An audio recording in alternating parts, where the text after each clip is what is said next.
want a countdown? If you would like to. 5, 4, 3, 2, 1, Smurf!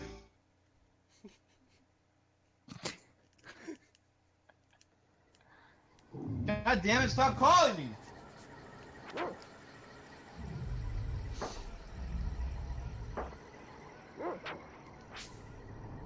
Alright, so right off the bat, Colin's going to be trying to kill off his main character. And the reason he wants to do this is for a skip that's coming up in the next screen. So usually in this game, you can walk around the first screen, you can attack these flowers to try to level up, you can pick up some ingredients for alchemy spells, which we'll use later. But on the next screen, there's a mini-boss fight with raptors, which takes a long time. So as you see there, he had his boy die, reach 0 HP, and then quickly switch characters to the dog, allowing him to come into the screen, which ends the cutscene with the mini-boss fight once the boy dies. So this quickly transports you to the first village of the game, Fire Eyes Village. He'll pick up a few more ingredients as he walks through the village. And for most of the run, you're going to be seeing that when he's walking or sprinting, he'll be walking diagonally, if possible, to gain a little more movement per frames. So the first skip's one coming up where he's going to skip past this guard. Quite admirably, I might add, Colin. Usually there's a trigger there that will force you to come back into the village because you need to talk to the village chief. But there's something called leashing in this game, which requires you to move the AI-controlled character over a trigger when you're not actually controlling it, and then quickly switching once that character is past the trigger.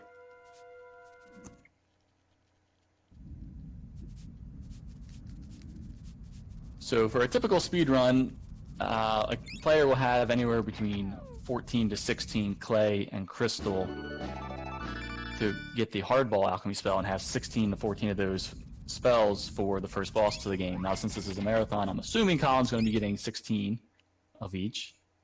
We'll see how it goes through. But right now, he just got the Jaguar ring, which will give him the ability to sprint in the game.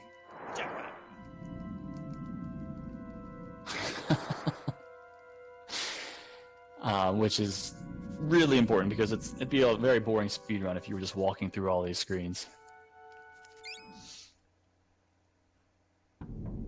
So right now, it's just a bit of pathing. You'll be going through the sand pits, he'll go into the next screen, and the cave he enters is where he'll get his first spell, Hardball. Yeah, ass raped right now.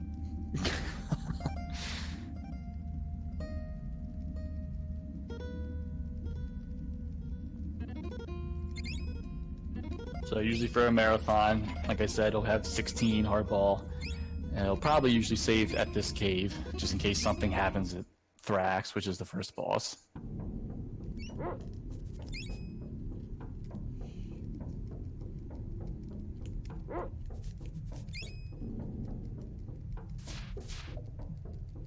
Now he's going to sprint around, collecting a few ingredients so he can get to the entrance of the bug muck, the big bug maze. And now the big bug maze is full of these bridges which have invisible triggers that will break some of the bridges. So it's kind of a maze in the sense that if you try to step over a pathway that has this trigger, you won't be able to break the bridge, and you have to find a different path. So he was doing more leashing right there to get the boy or dog over these invisible triggers so he could just take a shortcut.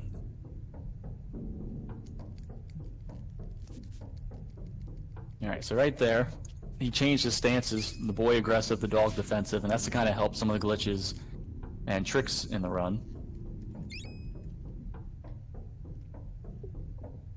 And this skip coming up is what we call the intro skip.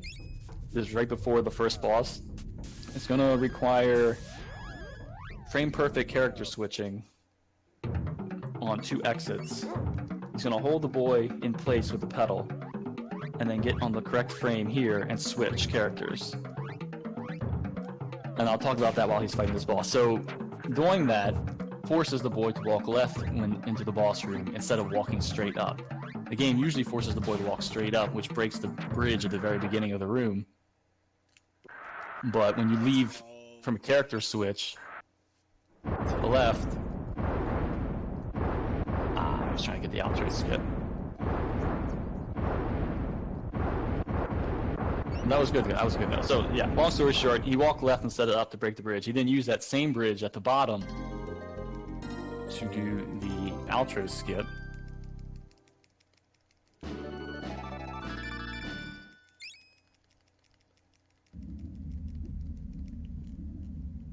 Rolling deep. And first boss is done. So there's a little bit of a glitch there where the boy had 0 HP.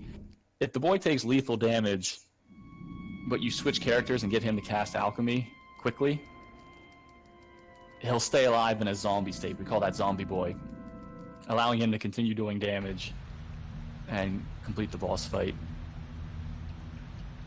So right now he's going to prep for the second boss and get enough alchemy ingredients for some more hardball. We should probably thank Green Ambler for finding the intro and outro skip. That was a big time save in this run. So he's going to get 40 clay and 40 crystals.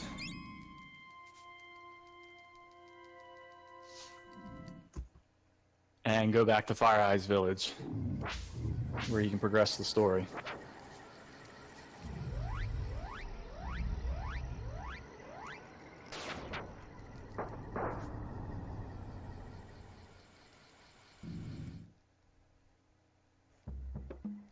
So right there, he's casting a little bit of clay, or yeah, a little bit of hardball to level up the alchemy a bit, so that it'll do more damage on the next boss. Right here, he's doing what we call Fire Eyes skip. It's a frame perfect switch, so the dog is locked into the text box, but you can still freely move around with the boy. This gets you to talk to the village chief and her scenario for the second time around. So you never have to actually do the first scenario of talking to her, where you name the dog and lose a bunch of time for the run.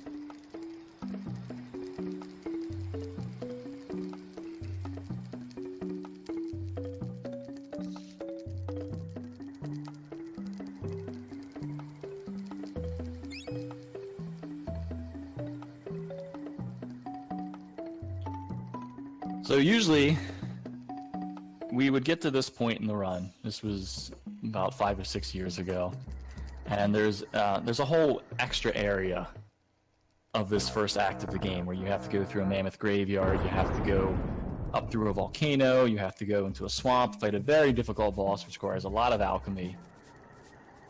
But my only claim to fame with this game is what we call the volcano rock skip, and Con will be showcasing that in a second after he gets defend, which we'll be using for the largest glitch of the game.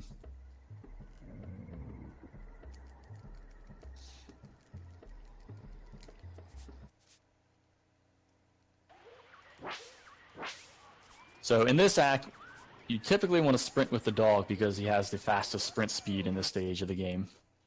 So right here, there's the base of the volcano that's blocked by a rock, but that rock is actually invisible when it's off screen. There's no hitbox on it, so switching characters menu-wise, going to the dog on the left side of the screen allows you to run through it. Now he's going to try to do this 3 more times here.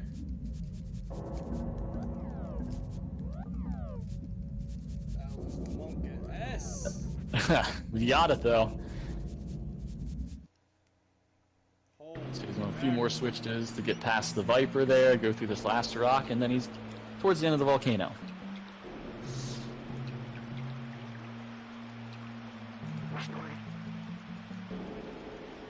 Alright, so there's a little bit of a maze here that he's just going to be running through. He knows the path. We're going to be trying to open a gate that leads to the boss. But for a typical marathon, he'll save here at the Viper, just in case Magmar is Magmar, which he usually is when you don't want him to be.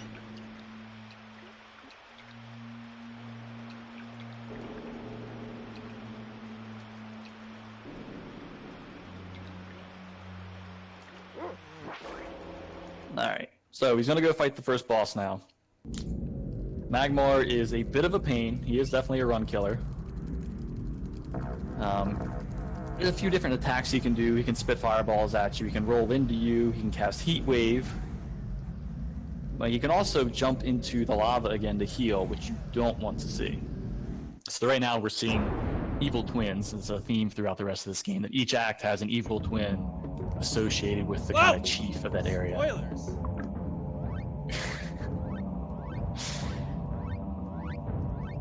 Alright. So this will be a mad cast of hardball, and this should be set up as safe. So you're going to see him going into the menu once all these hardball hit. And he's going into the menu to cancel the damage animation.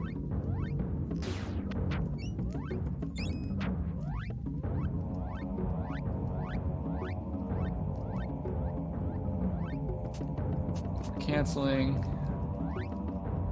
And hopefully this knocks him out. Finish off with some Storm, which is going to be calculated off the highest damage of your hardball right now. And dead Magmar. So great Act 1.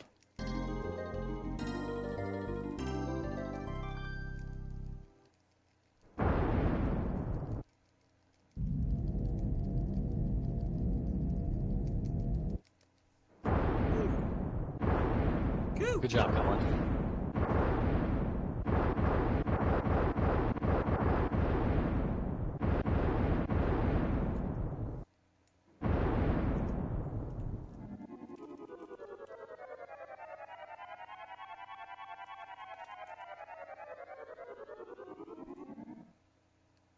Oh yeah, Mega Myers, there's gonna be nothing but tactics here.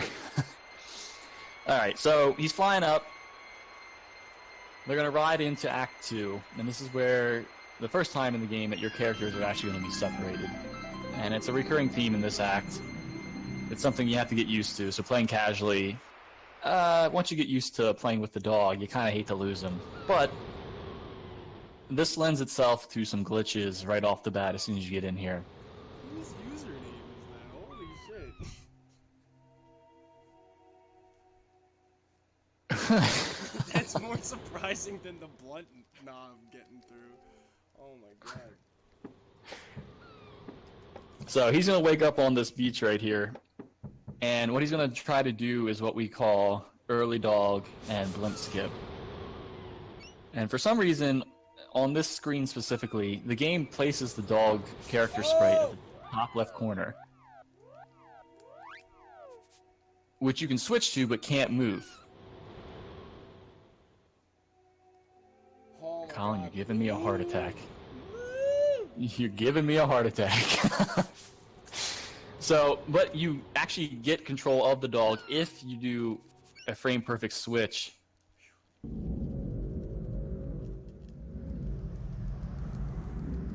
Oh my goodness. Good job, Colin. I knew I should have practiced that. No, that was fine. A lot of RNG there. That wasn't RNG. Well, NPC placement and all that. I missed the frame completely. Hey, it still worked though.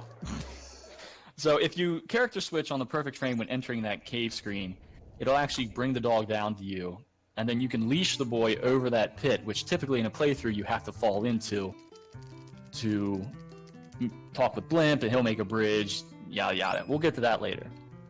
So I missed a few things right there while I was explaining that. So real quick, he ran through the desert. The developers were pretty lazy with this game. They left in these little tiny areas that will warp you back and forth through the desert. So he did a forward desert skip right there to get to the other end.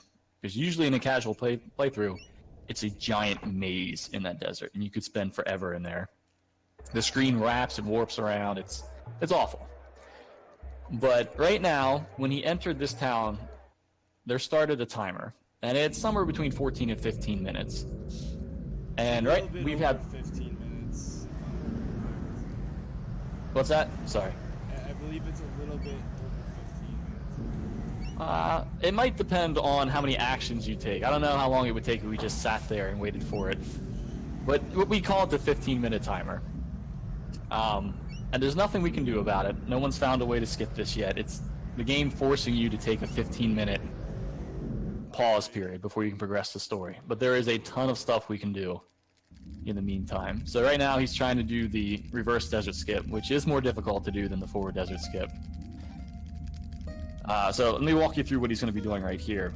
He is going to be talking to Blimp because we need this bridge across this ravine. There's no other way to get through it once we get the dog back.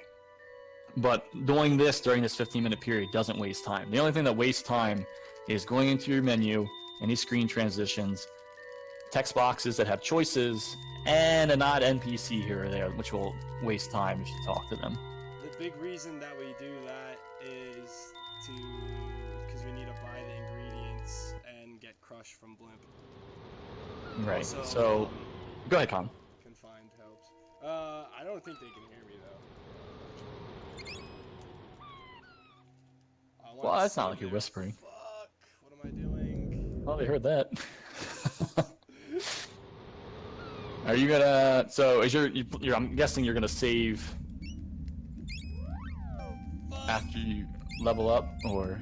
Oh, I guess okay. So he's gonna save right here, just in case something happens. So right now he's gonna be attempting to do the biggest glitch in the game, called Atlas Glitch, which is gonna require putting a few status effects on him and casting some spells to kind of glitch out what the game sees as actual status effects and change his stat values for attack and defense. But it relies on a lot of RNG. So what he's going to try to do is get poisoned by this spider. And each time he gets hit by a spider, he has a 1 in 8 chance of getting poisoned. If and when that happens, he'll then run down into the previous screen and get hit by a Mad Monk. Now each hit from the Mad Monk has a 1 in 8 chance of confounding him, or an additional 1 in 8 chance to plague him. He needs either one of them, preferably confound. So I think it's important to explain also that the poison tick rolls your stats back, and by combining the status ailments, you are underflowing your stats so that they're very high. Right. This is fucking sketchy. So if I die to poison, I'm going to overflow. Oh my god. So it'll be close. This is usually a bad scenario. Yeah. Plague hit me So- way too high. That'll be a reset. So what happened there was he got plagued, and plague is actually a damage over time status effect. You really hate to see that on the second hit. With the amount of health he has, he can take 2 hits from a Mad Monk to double his chances of getting a status effect. It was just unlucky that he got plagued on the second hit. But this is why we save here for a marathon, because it's a definite run killer. You could take up to 10 times trying to get an Atlas Glitch to work. So what happens, when he has these status effects and he'll put Defend on and Atlas on, he'll have poison, and the length of time after he takes poison damage will determine how low his strength goes. Or, well, how high, yes. But yeah, basically. Well, yeah. So it changes his strength based on time after he took poison damage. And so what he wants to avoid is taking lethal poison damage. And he also wants to avoid... I accept. It negates it also if you die from poison. Right, if you die from poison, it negates this glitch. He wants to avoid taking lethal damage quickly after a poison tick of damage, because it'll put him at an extremely high strength value, but if it's too high and he levels up too much during the run, it'll roll his strength over, and he won't be able to do any damage, or considerable damage for all the trolls out there who want to be specific. But in that scenario, I can equip the bone crusher, and you will still be able to hit, but you lose a considerable amount of time by not being able to wield the spear. Right, the spear, wielding that gives you the fastest run speed in the game, so you want to have the spear, which we'll eventually get.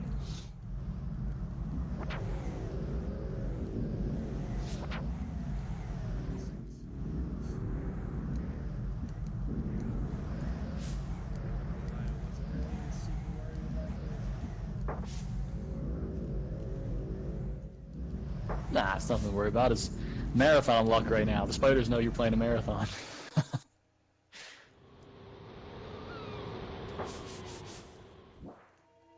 Alright, so he's got poison damage. He's going to run down here. Let's hope for Confound or Plague on the first hit.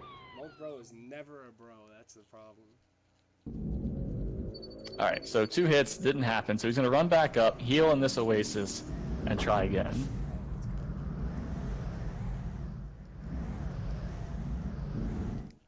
Now, when he resets, it puts the timer back to when he saves, so that it can't be helped. But attempting this Atlas glitch isn't wasting too much time. You lose about 3 to 3.5 seconds each attempt from screen transitions. Alright, he got confounded there, so he's going to throw Pixie Dust on. And Pixie Dust, the purpose of that is to bring you back to life once you take lethal damage. He's throwing Defend on because he wants to underflow his defense, and now he's putting Atlas on to underflow his strength. He took lethal damage there. I'm assuming we're going to check what his strength and defense is now. Too bad. It could have been a lot better. I'm probably going to lose maybe like 2 or 3 minutes, I think. But that's not. It would have been smart to have to probably have grabbed like a penny or something, or an nectar in advance. Would have been the smart thing to do. I would have seen more time, but I decided that wasn't very rolling deep, and I wanted to roll exceptionally deep. So a pedal would have gave him 1 extra chance, but right, he's rolling deep. We ain't worried about that. So as you can see, he's doing 999 damage, and if something actually gets a chance to try to attack him, it's not going to do any damage. He's still targetable, but nothing can hurt him, aside from desert damage and a rogue chicken here or there. And at this point, we could get some commentary from the famous almighty RPG if he'd like to share.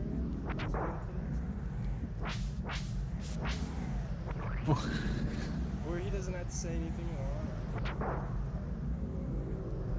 I was gonna say read off, so this would be a good time for some donations.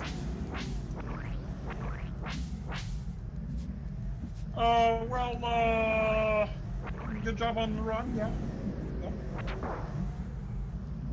Thank you, Darkwing. Look forward to seeing the amazing Darkwing Duck in his EVO Beastage, because we all know how Darkwing Duck dominates EVO entirely. Yeah, I spread my wings in that game pretty well. Yeah. He rolls exceptionally deep. He pretty much pioneered that in Zelda 1.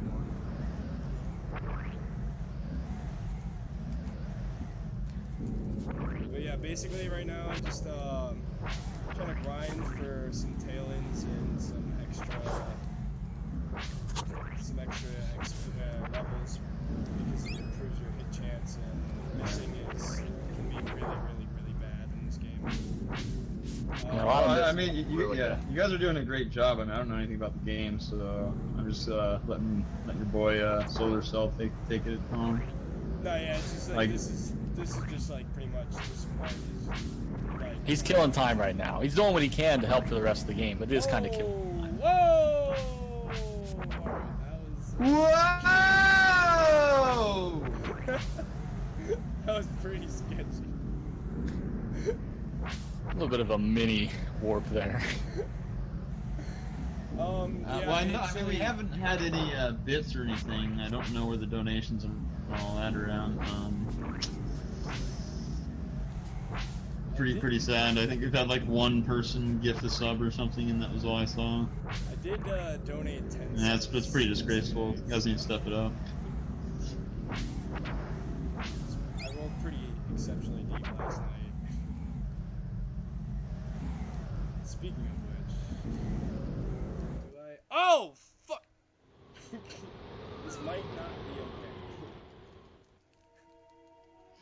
okay. Yeah. So, I mean, you can kind of explain like how the overflow, like, because you're hitting for 999 damage. There was a glitch that you did to get that like damage. Right. I mean, I kind of.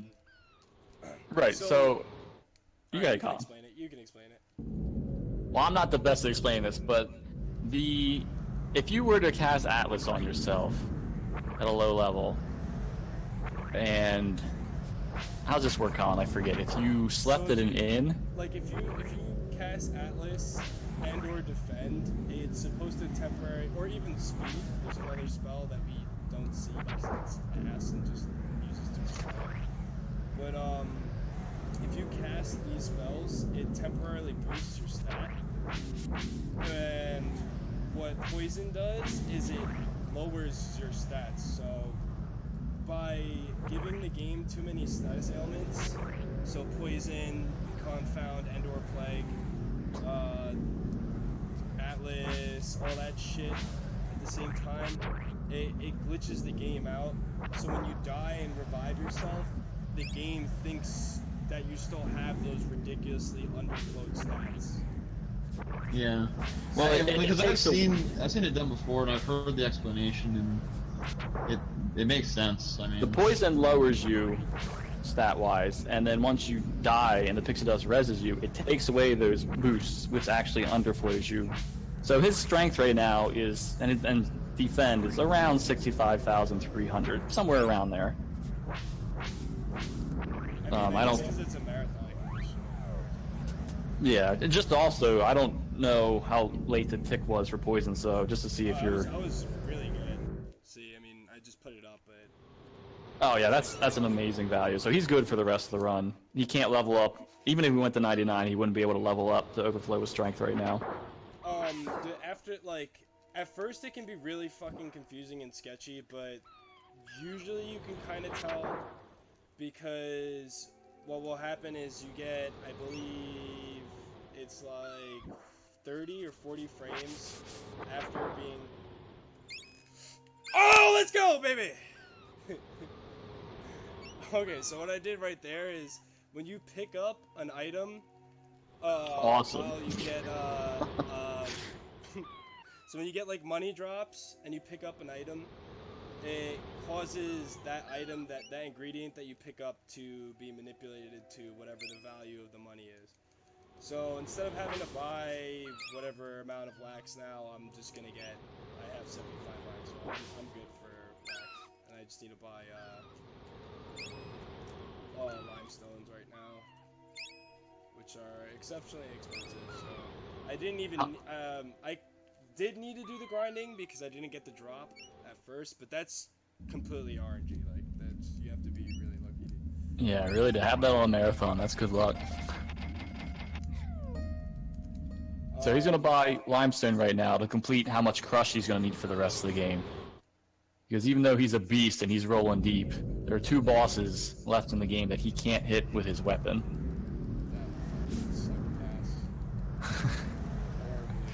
A little bit of resentment in his voice, but he'll go on.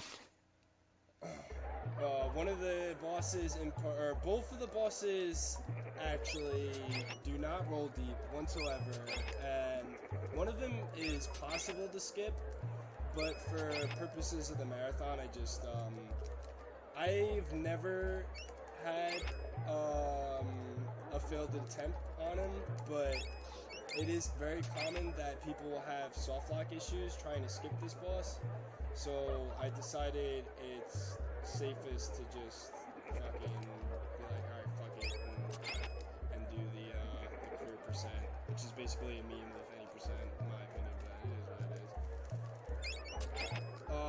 And then the other boss, unfortunately, we have not found any way to skip him at all, and he does not roll deep one bit. So there's a few things that can ruin Colin's run right now. He's got the ultimate defense, the ultimate strength. But like I said, there's a couple bosses he needs some alchemy for, but he's clear for that. The issue comes in soft locks.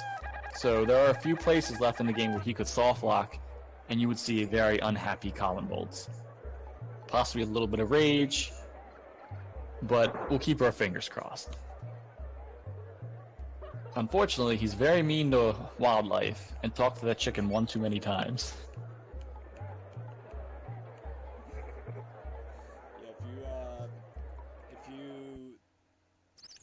Yeah, let's go. Alright. If you tap A on that chicken 100 times, he explodes you for 1 damage short of your max health. Okay, so one other thing in this speed run is cutscene RNG, which we just saw some of that. He got some good cutscene RNG right there. So the game can give you a few different paths your characters can take to reach their specified point in a cutscene. On that specific one, the boy could have walked straight right over the bridge, or he could have took the long way around, down, and then up. Which, we'll say it's about a 1.5 seconds difference for a speed run. Which might not seem like a lot, but for a world record that just finally broke an hour and 16 minutes, it's a lot. I think it's 2 seconds, isn't it? It's hard to say for me. The I mean, whole... You could be right, I'm not 100% positive. I thought it was 2 seconds, but you're probably right. I haven't timed it, but the split is usually rolled in with Vigor, so any difference on that fight usually throws me off. I don't need the wax anymore, I keep forgetting. I haven't gotten IMG since I had like a 130 or something. So he's in this area getting ready for Vigor fight, the first place where he can soft lock. So we're going to keep our fingers crossed, because if he soft locks and then just resets the game, the Atlas glitch doesn't stick. He'll actually return to his original values, which will suck. So he'd have to go back to his save point. After this, it's pretty much smooth sailing.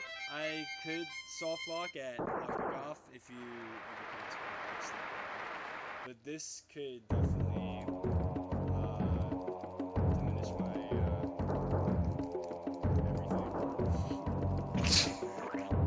everything. But we're gonna have a nice smooth sailing run. Yeah. So the other way you can damage him with your weapon significantly is to run and take him from behind. So he's going to be doing that on the first hit. He's going to want to not hit him again while he has his arms in the air. So that was fine. He avoided the soft lock. Good fight. Good to go. I'm not gonna lie, I got a little nervous there. Not gonna lie, we all did, Colin.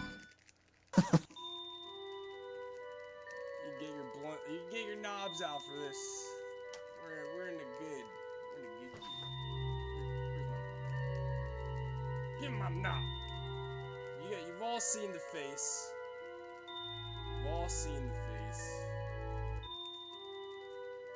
Oh yeah.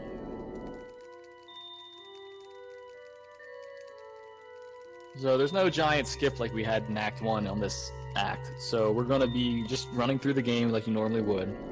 He's got to go across the river. Now that he has the dog, he has access to the left side of Act 2. He has also access to a pyramid level or the ruins level, but we choose to go to the ruins level because that's where you get the spear, which will allow him to run faster for the rest of the game. We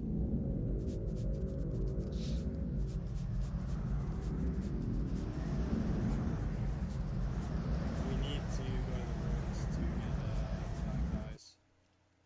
Or one of the Good point. So the purpose of going over here is to get something called the Diamond Eyes, and the ruins and the pyramids each have one.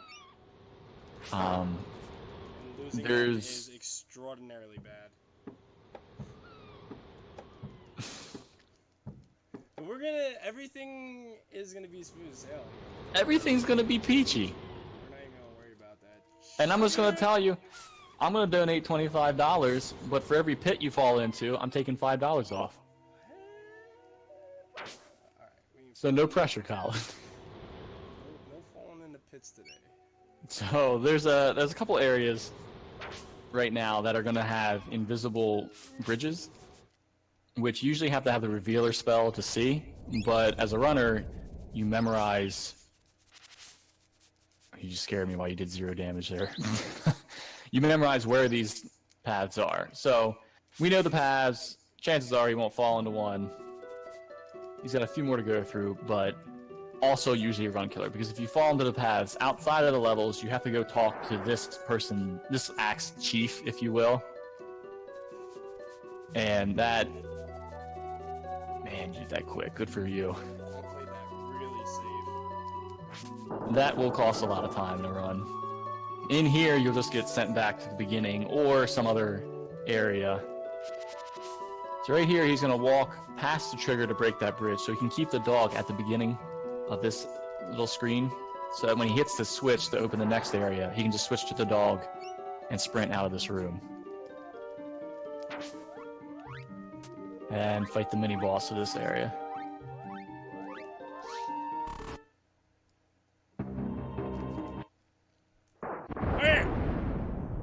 America!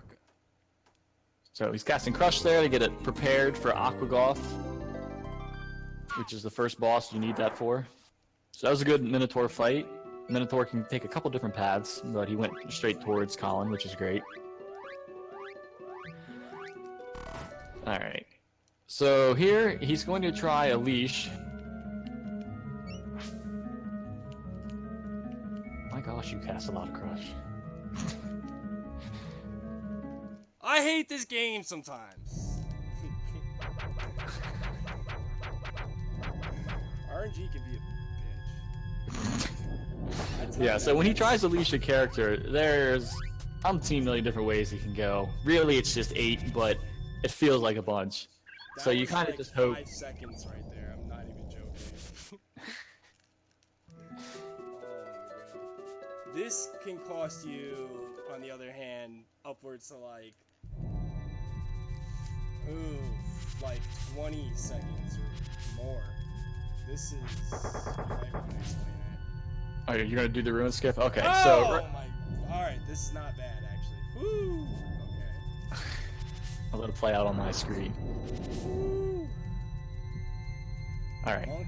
So, he tried to leash the boy over that bridge right there, but the boy unfortunately walked into the pit, which is fine. I almost had a god dog though. Yeah. You want to get the boy over that pit and past the trigger that blocks the bridge, because it'll allow you to quickly leave this area instead of using wings to get out once you get the spear.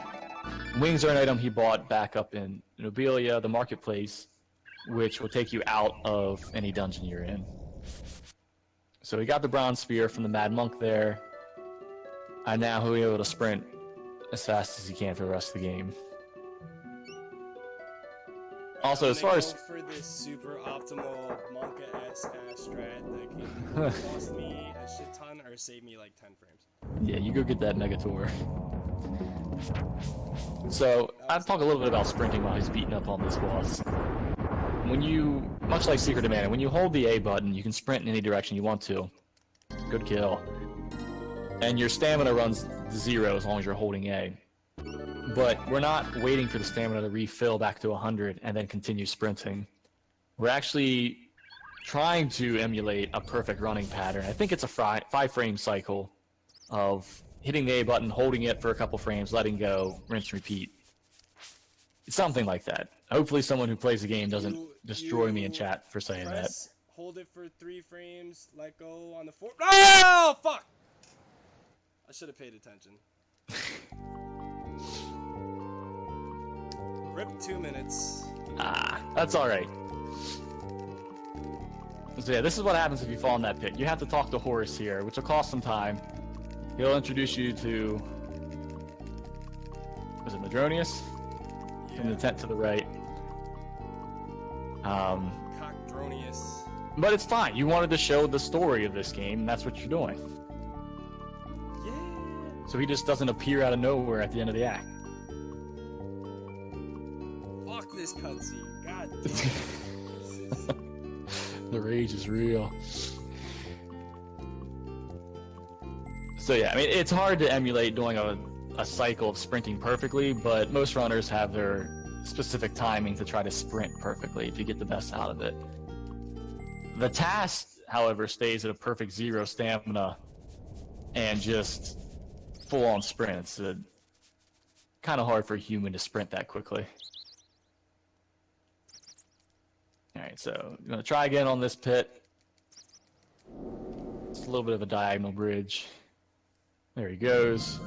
And this will be the second time you're separated from the dog in this run. So this is the pyramids. There's the center section, which you use the dog to open these gates. And then the outside sections you run around with the boy to progress through the dungeon. What was I trying to explain before that? The sprinting technique. 3 frames. Yeah. Okay, so what happens is it's like you have to press the button. Oh, of course. Yeah, nice. You press the button, you hold it down for 3 frames, and then on the 4th frame you let go, and then on the 5th frame you want to repress.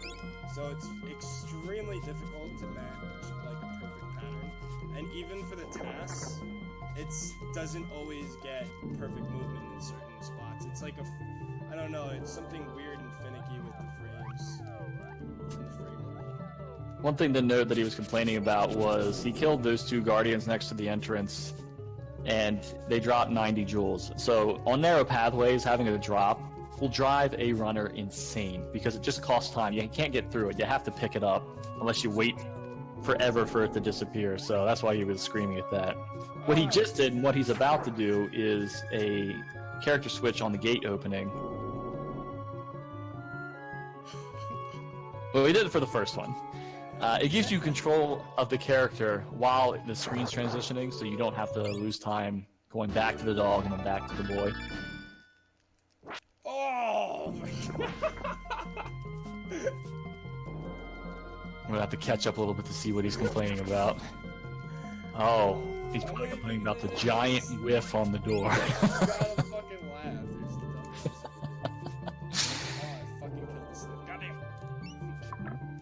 Alright, so he's switching back to the spear here. He doesn't need to break any more barriers. He's gonna go over these little bridges.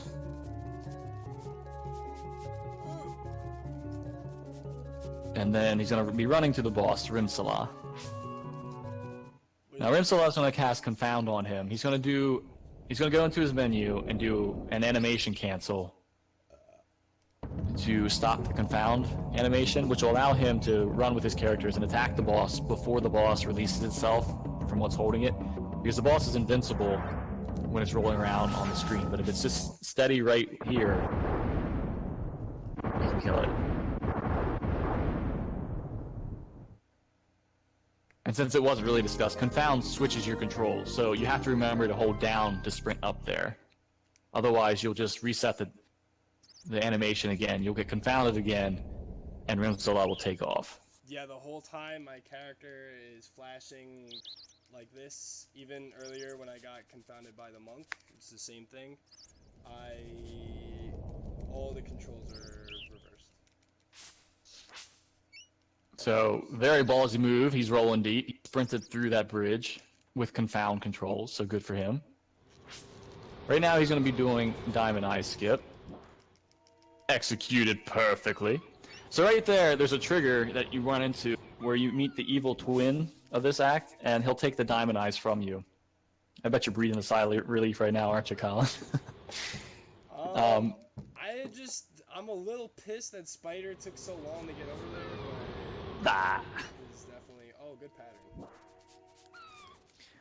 So if they take the Diamond Eyes from you, there's an extra section you have to go through at the end of the game to get the Diamond Eyes back. But he still has them now. The game didn't take them out of his inventory, and we can use that to kind of glitch the game towards the end. But the game's also not super smart, and we're going to see the Diamond Eyes get placed into the next boss after the market here. Might also want to point out that moving right and left is much faster than moving up and down, so that is why... Oh wait, you already did. My bad. No problem.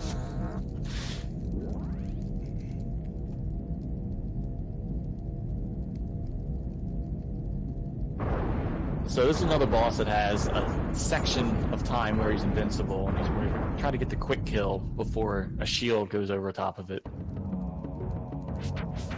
It's rare, but it is possible to miss enough where that shield appears, and you have to wait a cycle. But he got the kill. Alright, so that's Aegis. Aegis is dead. Let's go. Let's go. And he got that. Awesome. I forget what the name of this is called, but if you... during the fight, if you hit one of those bridges, they explode and you lose access to them. But if you do that at the right time, when this cutscene's ending from the boss explosion, you'll actually gain control of the dog. And that allows you to walk the dog to the top of the screen. Now, the dog is a very slow walker. And getting him to the top of the screen saves a few seconds once this cutscene ends. Because everybody has to walk up that bridge. So good on Colin for getting that. I think what happens is, like, once the boys' fanfare happens and the explosion is going on at the same time, it negates the fanfare for the dog. So, because, like Solar said, due to the dog's AI, or the dog's, like, slow walking, by getting them at the top of the screen, you can save, like, about 2 seconds from transitioning. You just have to make sure you remember to switch back to the boy at the end of the cutscene, which can be a pain. Alright, so he's going to be finishing up Act 2. He's got one last maze and a boss to go through. More or less your last chance to soft lock, right? Well, because I bought enough ingredients that Verminator will die no matter what. Technically, it is my last chance to soft lock. Okay, so going back to the Magmar fight, it'll kind of explain what's going to happen with this Aquagoth fight. The game can handle a certain limit of spells. So you have two different kinds of spells. You have, I don't know what to call it, particle spells, if you will. Like Hardball is a particle spell, where you see it just flying across the screen. It doesn't affect anything else. It just hits your enemy. Then you have different spells like Crush, which are screen spells, which kind of take over the screen. That's a hard one to describe. Like Heat Wave from Magmar was a screen spell, where it freezes the screen, it takes control of everything. So the game can handle total 8 of both of them together, so 16. But if Colin had cast 8, well, So he if didn't I do it were on to that one. cast 8 animation spells, and Aquagoth casts animation spells himself, so if I were to cast like 8 animation spells and he casted like Lightning Storm, or what? I think it's Lightning Storm, right? Yeah. It would cause the game to soft lock because there's too many animation spells going on in the same game at the same time. And I think Corrosion would do the same thing too. I think I'm not sure. Yeah, I think Corrosion will also. I think you can get away with him doing Confound, though. I don't think it does. Okay. So what he's going to be doing is just casting 7 Crush on each wave. And then on the final wave, casting 7 Crush and then 6 Call Beads of Fireball to finish off Aquagoth.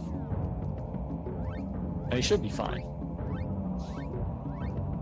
I actually remembered to menu up that time.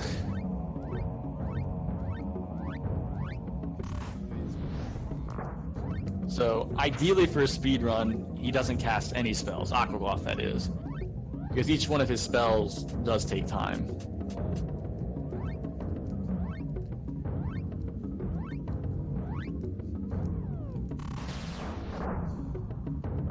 Wow, I actually. Oh, fucking guys. So based on the damage of killing Aquagoth, if you, I forget what the damage threshold is, but if you don't do quite enough damage from the, I forget what hits first, I missed that, if it's the Crush or the Fireball, but this guy spawns down here that he just killed. The Crush hits first, and the Fireball finishes him off, which is why we don't sequence break that series of casts. Yeah. But that guy spawning at the bottom causes a little bit of extra lag, I think. So, not awful if that happens, but you don't want that to happen. So this is Act 3. If you haven't noticed yet, the dog keeps changing shape, and so you're about to see a new dog.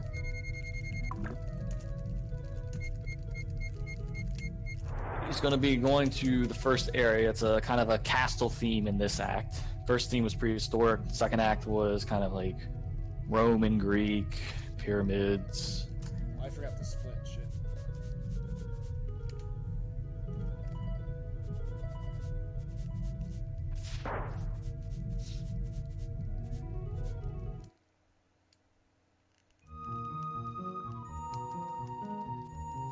Nothing too remarkable yet. He did buy an Amulet of Annihilation in Act 2, so they could buy a ticket here to continue the storyline. Otherwise, you'd have to go searching in this act for one. So he's going to run up here, he's going to skip a cutscene, and begin the cutscene gauntlet, which is a bunch of off and on mashing just to get through some text boxes.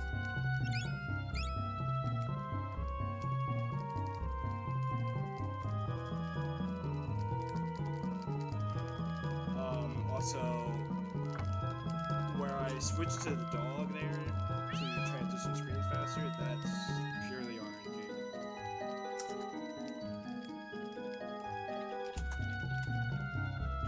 Sometimes the dog will just follow you or sniff in one place, and other times he'll position himself better for faster screen decisions. Although I'm not 100% positive that it actually saves that much, or if any at all. But it's commonly believed that it saves a few frames, so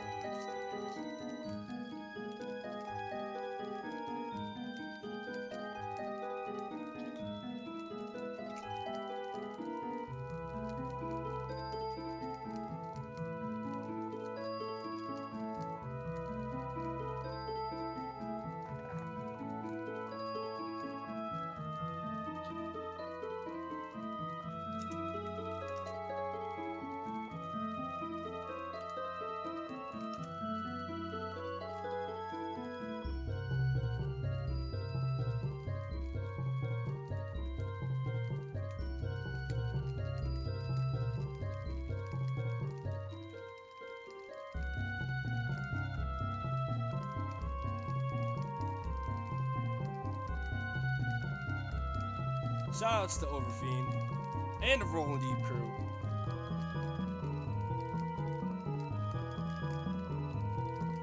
Yeah, shout out to Everfiend. I don't know what he's doing, but I'm sure it's something scientific.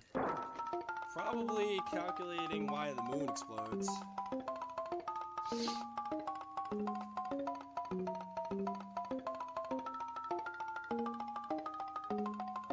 We're jerking off to this fucking Rollin Deep ass run.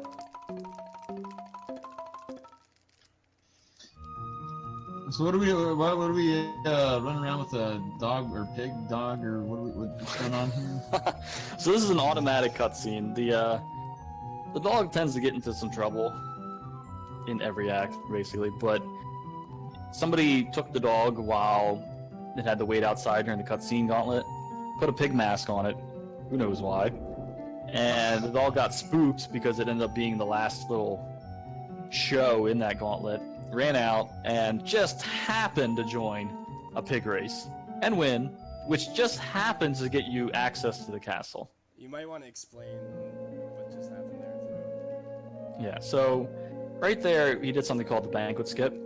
Usually, you walk up where that banquet is, you have to meet the queen, you lose control of the boy, you become the dog, have to go through a big underground maze, you have to get out of prison with the boy. It's a whole thing. Drives you nuts. You hate it casually. Fucking super long. But you have just a short window of time once you hit out of 2 text boxes when you enter there to move the character.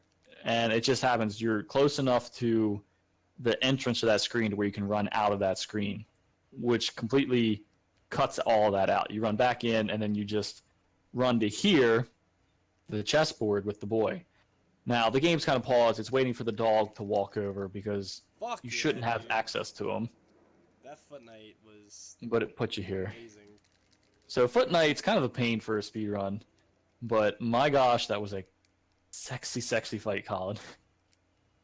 If you get a miss, there's a semi-good chance he'll run around the map, which you lose some time chasing him because he is pretty fast. But he died right at this entrance, which is a good time save. So I'm going to cut right into this. Wings, like I said, will cut you out of any dungeon, put you back to the entrance. But when you're not in a dungeon on specific screens, it'll say, didn't work. So yeah, it doesn't move you, but it still triggers a flag that makes you untargetable by enemies. So that's why he was able to just kind of run through that quickly and not get stuck on the flying enemies. And thus begins the biggest maze of the game, the Dark Forest. So casually, at least for me, this was the biggest pain to kind of go through. You always had to use a map to get through it. Or, if you take note, and some of the hints in the game lead you to it, the owls that are in the trees let you know you're on the right path. So right now he's going to be going through this maze. And Solar always used to go the wrong way forever. He still had one of the top times in the world. For the longest time, I was taking the long way around. I was kind of adding an extra 2 screens, I think. Yeah, you were losing like 16 seconds on this segment. Nah, it wasn't 16 seconds. I'd call it 6 to 8 seconds. I was like, what the fuck? That one run that you had, you lost like 16 seconds. I couldn't understand why, but you like figured it out immediately, which is good. Yeah, I think we had a giant race one weekend, and I was watching someone else that was just having awful Atlas luck. So they were back here, and I looked over, and they went a different way in the Dark Forest. So I instantly pulled up a web page, looked at the map, and it was a very loud head smack for realizing how much of an idiot I had been. But yeah, this it's technically all one big room, and that room can be the biggest pain in the ass because like you don't realize how much. First off, it's like kind of hard to learn it to begin with, of course, because it's just like everything looks the fucking same and shit. But also, are you fucking shitting me? What the fuck was that? Alright, wait until you see that. That was some shit. But a little bit of dodging there. and the crit. But yeah, wow. Like it's just so easy to lose frames in that area because you can make a lot of the screen transitions really tight and close. And you can also get blocked by so much shit. So, oops, I almost went the wrong way. So like, especially if you don't just know the route by heart, it can be very, you won't even realize how many frames you're losing, but it's so easy to lose a shit ton of frames in this screen. Like, it's not even funny. And you nudge on like the smallest, tiniest things ever that just block you and stop your run, So one thing Colin just complained about was a crit for critical hit. Typically in a video game, you like critical hits, you get extra damage. But because Colin's damage is so high, when he gets a critical hit, it actually overflows the value for that and gives you some value less than 999. A normal hit will give you 999, but a critical hit will give you anything less than that. And you don't want to see that, along with misses. I'm having the best boss fights ever.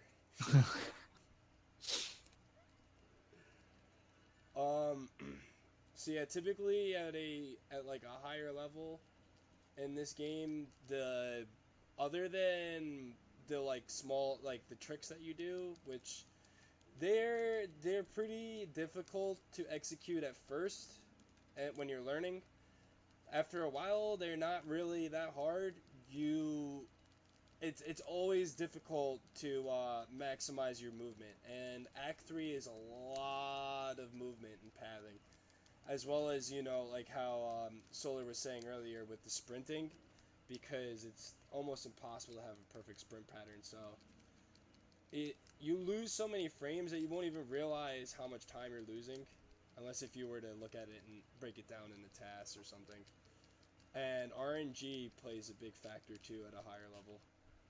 But when you're starting off, it doesn't matter too much because you can always kind of get a good time as long as you don't do extremely risky stuff like 8 casts on Aquagoth or something like that,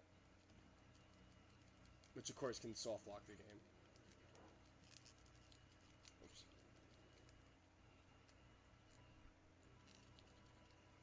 And we're about to roll up to the second worst, debatably the worst boss in the entire game. I think he's the second worst personally because we can easily skip him, although people just choose not to. But this guy sucks.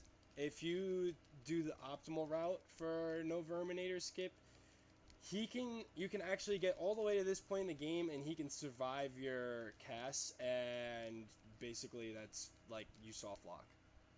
So that is something you really don't want to happen. But Daddy's got enough crush to last him, so he's good. Yeah. So we're about to fucking roll deep all over his bitch ass. I went the wrong way this time though.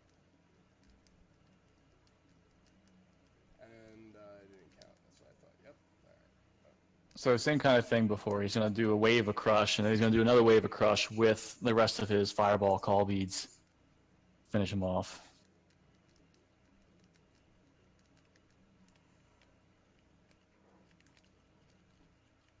Perfect. Alright.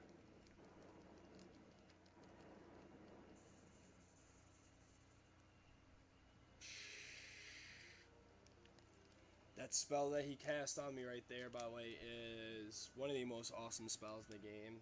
It's the second spell that I got right after the first boss, actually. But we skip it because it is absolutely useless in the speedrun. Also lag-inducing, so it's a shame that happened, but good to go.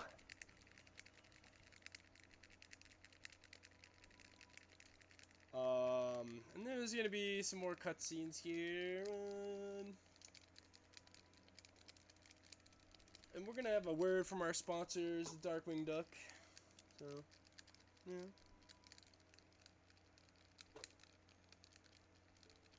So Darkwing Duck, tell us what you think about Zelda 1.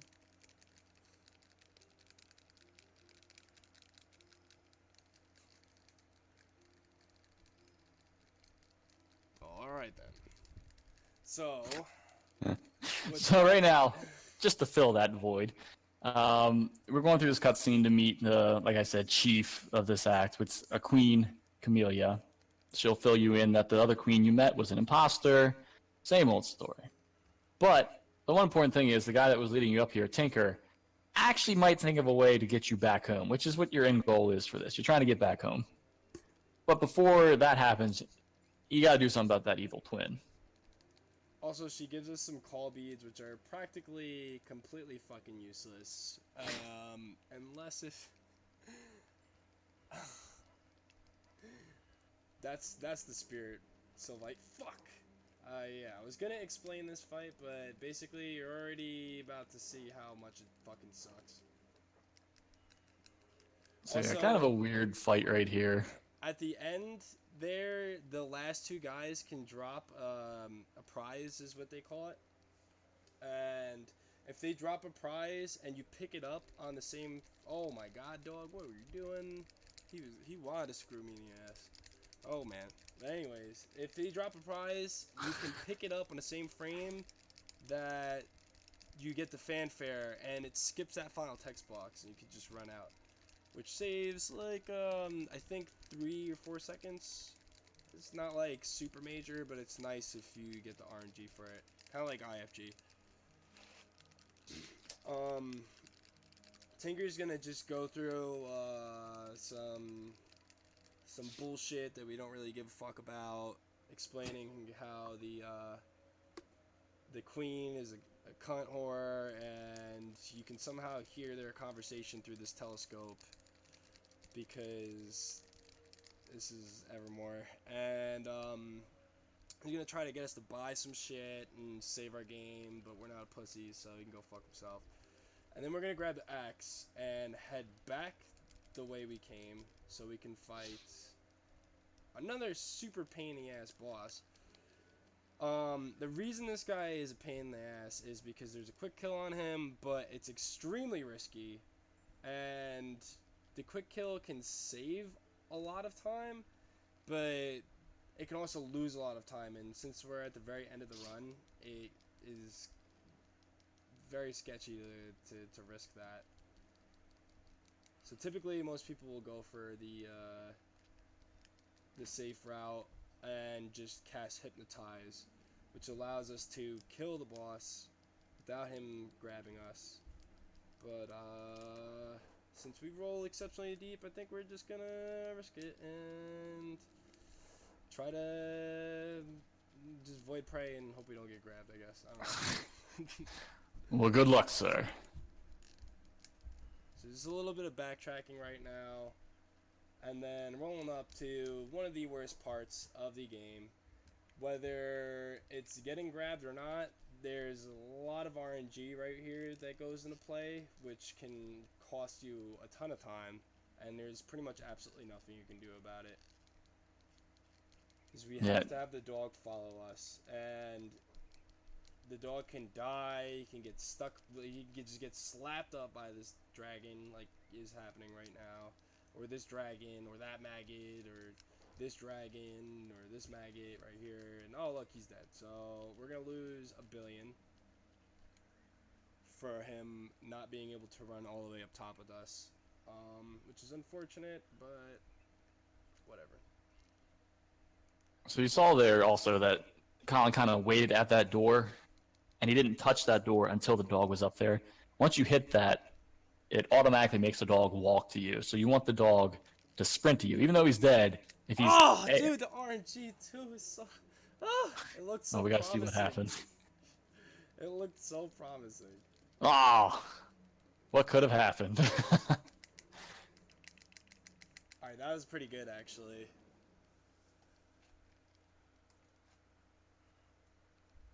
Wow. Tinker we might even get to see some special Tinker getting hit with a fireball and dying. Oh no, didn't happen this time. Sometimes it's very, very, very rare glitch, and I think I've had it happen twice, and I think the only other person that it's happened to is our dear friend Green Ambler in our community. But there's some weird chance that like the fireball will shoot off to Tinker and explode on him and he's dead, but the conversation just goes on and somehow he's still there.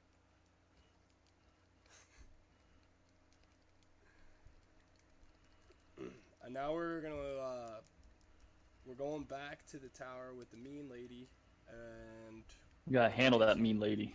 yeah, we're about to handle business and pretty much beat the game, because that's what we do.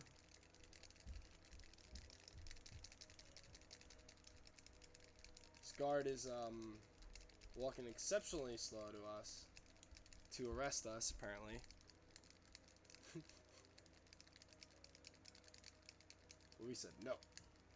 So he's gonna bring us to the queen.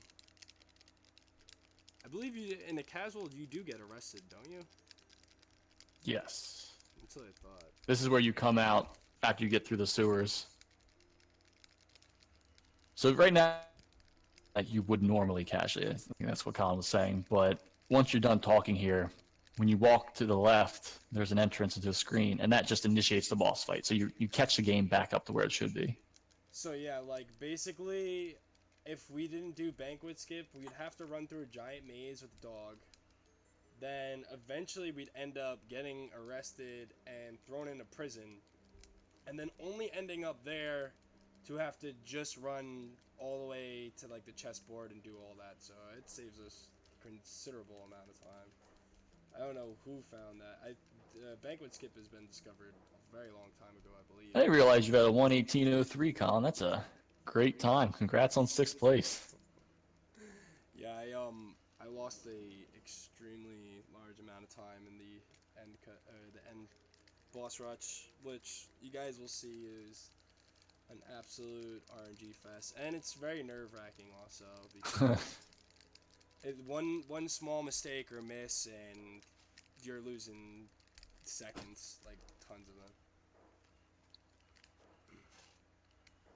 So I was a little upset because I wanted to reach my 17xx goal before the marathon, but decided that was good, and you know, didn't play it one bit since, and yeah, here we are.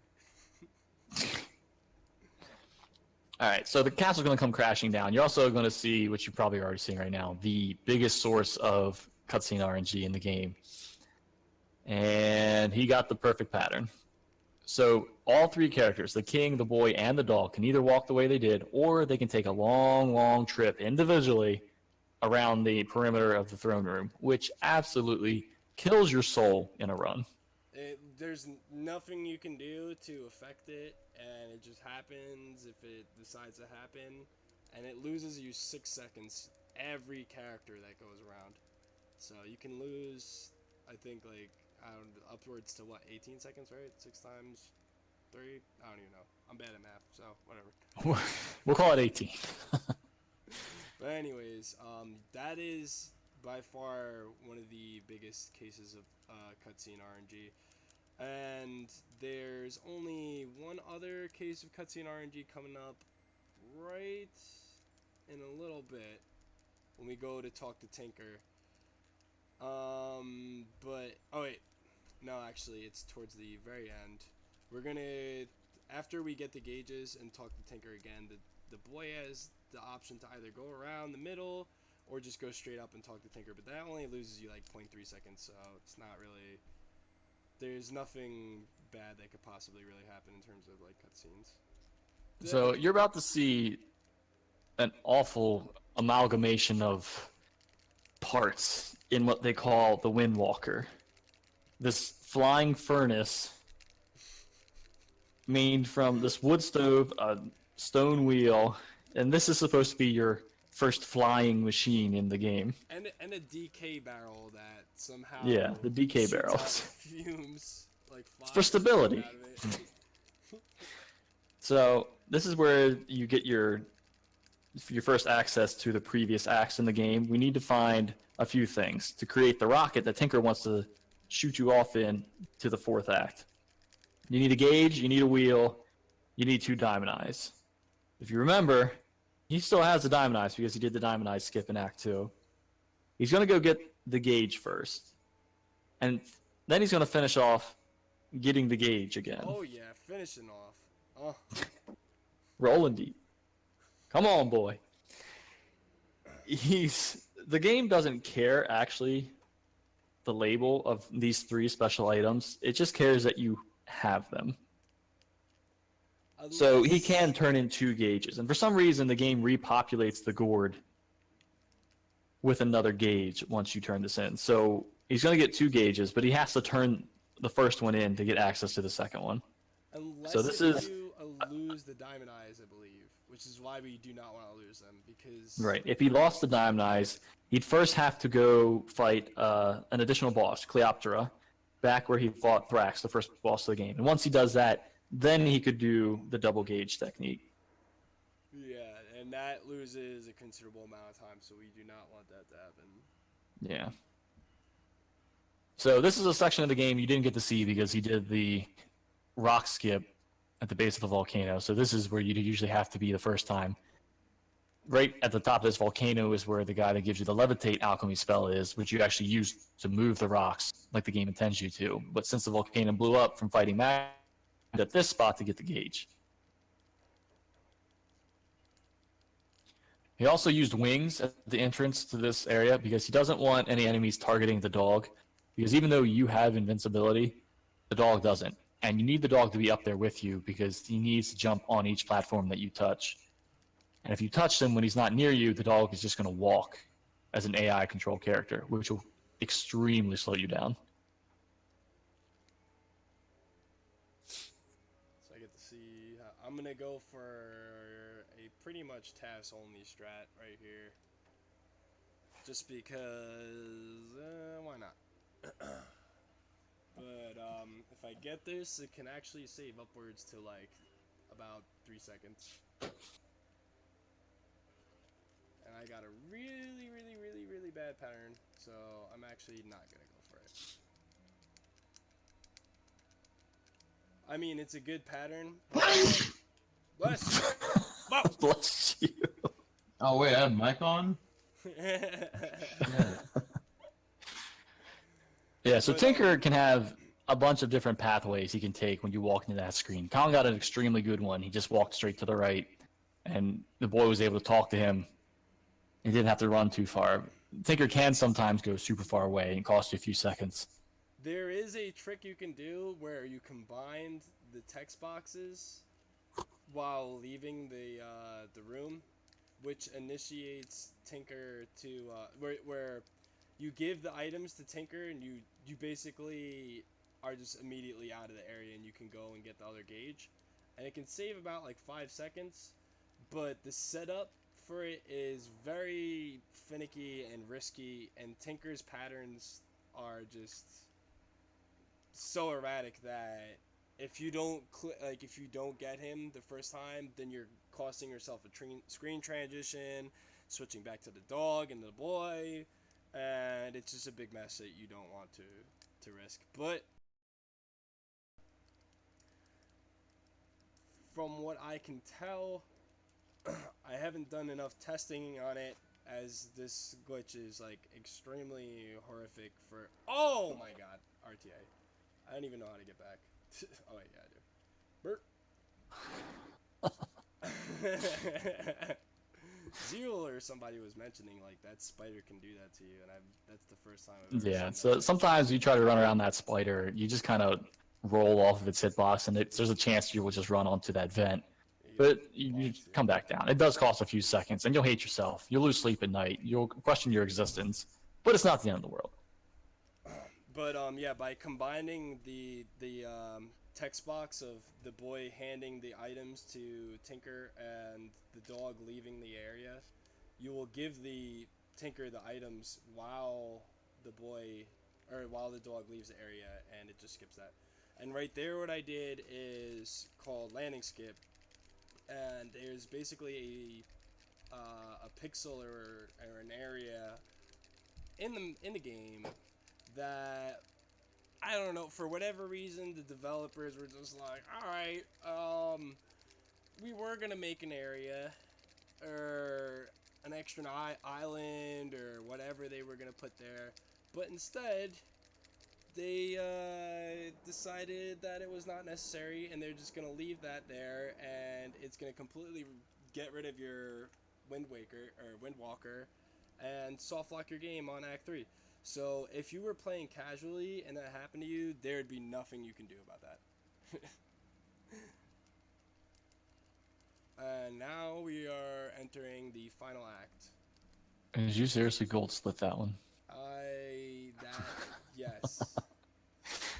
All right, so he's going to be getting to the, I guess you could call it the biggest sequence break of the game, the Saturn skip. But before he does, since I'm sure Colin will want to finish off the run with his own commentary, but if you guys are interested in running this game, feel free to contact me or Colin. The community is great, very friendly with this. We'd love to have you. We'd love to kind of teach you and help you learn this run. It's a fun game. It's a very emotional investment for all the RNG in the game. But it's a good time, so we'd love to have you. So what happens there is we set the dog up on the final suit, which is basically the final room, or the room where the final boss is. And by having a frame perfect switch, I did that pretty slow too.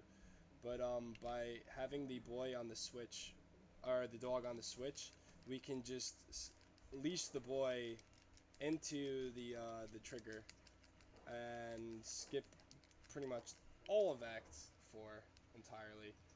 And also right there, the boy is not fast enough to make it up there, and you're supposed to hit those bombs up with your weapon to destroy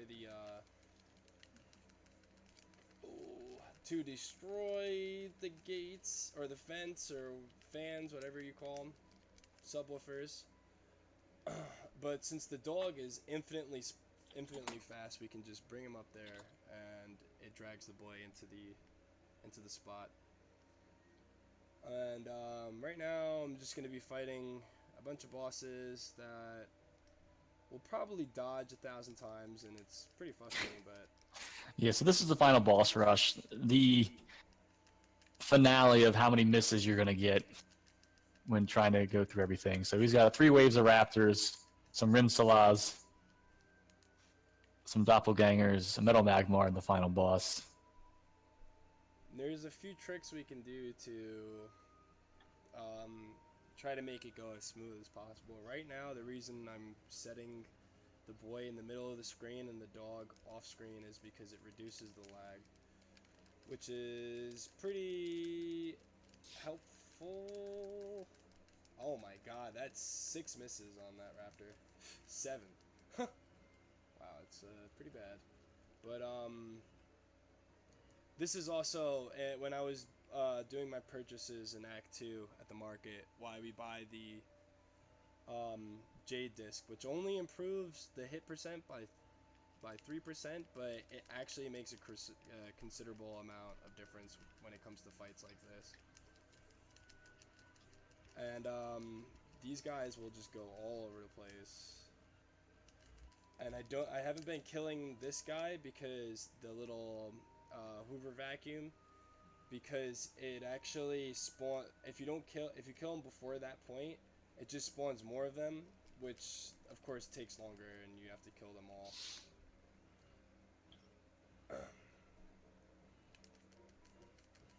So yeah, Kalar. So it would have been fun as a race, but Colin's doing a great job with it.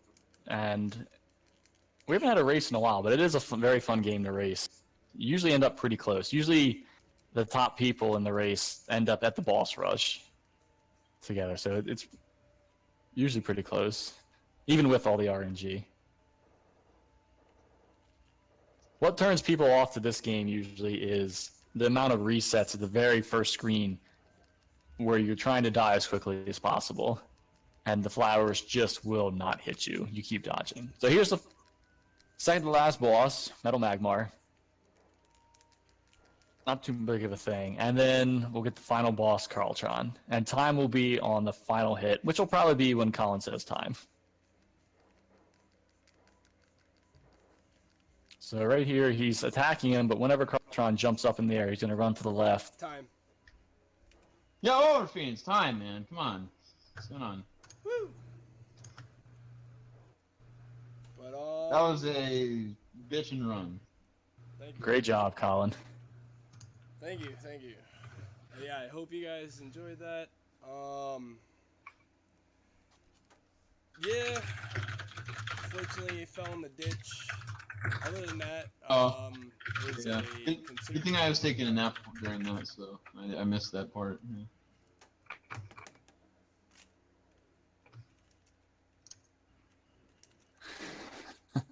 I just wanted to, you know, I mean, I sneezed when I woke up, and everyone's like, "What the fuck, man? What are you doing?" You sneeze. I split kind of late because it's hard to split on the final hit, but that's.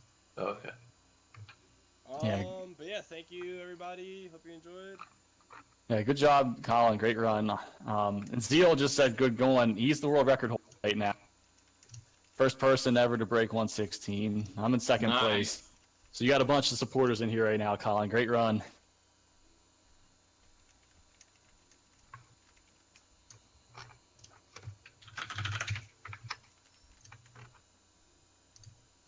All right. We're gonna have Angie come in. We got Sylvite that's gonna do some commentary, and it's gonna be good stuff. Everybody, stick around for some Pokemon. Woo! Gotta catch them all. Thanks again, Colin, for the run, and Solar Self for commentating. No problem. Take care, guys. Good luck with the rest of the marathon. Thank you. Later, Solar.